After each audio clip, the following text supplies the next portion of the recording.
అదేవిధంగా స్వయం సహాయక సంఘాలు ఆనాడు సున్నా వడ్డీ గుండు సున్న పెడితే సీతక్క వచ్చిన తర్వాత మా ప్రభుత్వంలో భట్టి గారు 60,000 కోట్ల రూపాయలు సున్నా వడ్డీతోని ఆడబిడ్డలకు ఇప్పించి బ్యాంకు లింకేజ్ ఈరోజు 2,000 కోట్ల రూపాయలు ఈరోజు మిత్తి కింద బ్యాంకులకు చెల్లించడం. ఇదే కాదు, ఈనాడు పెట్రోల్ బంకుల వ్యాపారం చేస్తున్నారు. ఈనాడు హైటెక్ సిటీ పక్కన స్టాల్స్ పెట్టి ప్రపంచానికి వాళ్ళు ఉత్పత్తి చేసిన వస్తువులను అమ్ముతున్నారు. అదేవిధంగా ఈనాడు సోలార్ విద్యుత్ ఉత్పత్తి చేస్తున్నారు.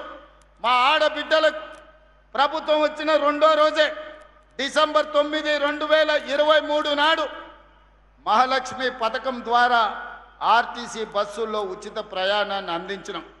ఆ ఎల్లా అడిగారు మా అక్కలు, అయ్యా కండక్టరు మరి టికెట్ పైసలు అడిగితే ఏం చెప్పాలి? నేను ఒకటే చెప్పిన మా అక్కలకు, అక్క మీ పర్సులో మీ తమ్ముని ఫోటో పెట్టుకోండి. ఎవరన్నా కండక్టర్ బస్ కిరాయి అడిగితే ఇట్లా తీసి ఫోటో చూపించి మా తమ్ముడు పట్నంలో ఉంటాడు, బస్ కిరాయి పైసలు ఇస్తాడు, పోయి అడుగుపోను రాని. ఇవాళటి వరకు మా అక్కల్ని అడుగుతున్నా, అమ్మగారింటికి పోయినా అమ్మవారిని దర్శించుకోనికి పోయినా ఎవరన్నా మిమ్మల్ని బస్ కిరాయి అడిగినరా? అక్క ఎవరన్నా కిరాయి కట్టమని అడిగినరా? చెయ్యి అడ్డం పెడితే బస్ ఆపీరు, మీరు దిగుతున్న కాడ దించిపోయినరు తప్ప ఎవరన్నా ఒక్క పైసా మిమ్మల్ని అడిగినరా? ఇది ఉచితంగా రాలే. మీ తరఫున మంత్రి పొన్నం ప్రభాకర్ గారికి 11,000 కోట్ల రూపాయలు 32 నెలల నేను బస్ కిరాయిలు కట్టిన మా ఆడబిడ్డల కోసం. ఒక్క పైసా వాళ్ళని అడగొద్దు. అన్ని పైసలు ఎన్ని కోట్లైనా నేనే కడతా.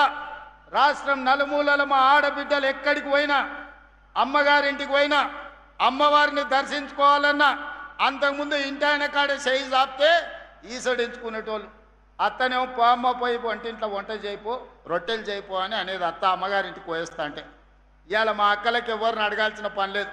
ఇంటి ఆయన బాయికాడికి పోతే అమ్మగారింటికి పోయి అమ్మని చూసి మళ్ళీ ఇంటికి వచ్చేటట్టు వెసులుబాటు ఉన్నది ఇవాళ. మరి ఈ బస్సులు ఉచితంగా మీకు ఇచ్చిన మాట వాస్తవం కాదా అక్క? ఇవాళ మీకోసం 1000 బస్సులు కొనిచ్చి బస్సులో ఉచిత ప్రయాణమే కాదు 1000 బస్సులకి మిమ్మల్ని యజమానులను చేసిన మాట వాస్తవం కాదా? ఆ ఎల్ల రిలయన్స్, అదానీ, అంబానీలు విద్యుత్తు లేకపోతే పెట్రోల్ వ్యాపారంలో ఉంటే ఇవాళ మా ఆడబిడ్డలకు ఆ వ్యాపారం అందుబాటులోకి తెచ్చింది నిజం కాదా? బడి పిల్లలకు 27 లక్షల మంది పిల్లలకు బట్టలు కుట్టే బాధ్యత ఆనాడు పెద్ద పెద్ద కంపెనీలకు ఇస్తే ఆ కంపెనీలను మెడల్ పట్టి దొబ్బి ఈ ఆడబిడ్డలకు ఇచ్చిన మాట వాస్తవం కాదా? 27,000 స్కూళ్ళు రాష్ట్రంలో ఉంటే స్కూళ్ళ మెయింటెనెన్స్ మొత్తం అమ్మ ఆదర్శ పాఠశాల పేరు మీద మా ఆడబిడ్డలకు అప్పచెప్పిన మాట వాస్తవం కాదా? ఇవాళ ప్రతిదీ ఇందిరమ్మ ఇల్లు మొదటి విడత 4.5 లక్షలు, రెండో విడత 2.5 లక్షలు, 7 లక్షల ఇందిరమ్మ ఇల్లు ఇస్తే ఆడబిడ్డల పేరు మీదనే ఇల్లు ఉండాలి అని ఆడబిడ్డల పేరు మీద ఇవాళ ఇందిరమ్మ ఇల్లు మంజూరు చేసి 5 లక్షల రూపాయలు ఉచితంగా మీ ఖాతాలో వేస్తున్న మాట వాస్తవం కాదా? ఊరున ఇవాళ ఇందిరమ్మ ఇండ్లు కట్టుకుంటున్నది నిజం కాదా? అందుకే ఆయన చెప్పిన, ఇవాళ మళ్ళీ చెప్తున్నా, ఆనాడు ఊరిచ్చిండు, డబల్ బెడ్రూమ్ ఇండ్లు అన్నాడు, డబ్బా కొట్టిండు.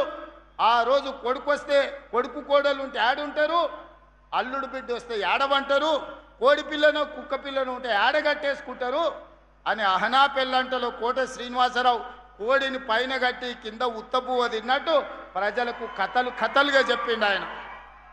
మీకు డబల్ బెడ్రూమ్ ఇండ్లు రాలే, ఆయనకు మాత్రం 1000 ఎకరాల ఫామ్ హౌస్ వచ్చింది, కొడుకుకు 100 ఎకరాల ఫామ్ హౌస్ వచ్చింది, బిడ్డకు 50 ఎకరాల ఫామ్ హౌస్ వచ్చింది, అల్లుడికి 25 ఎకరాల ఫామ్ హౌస్ వచ్చింది.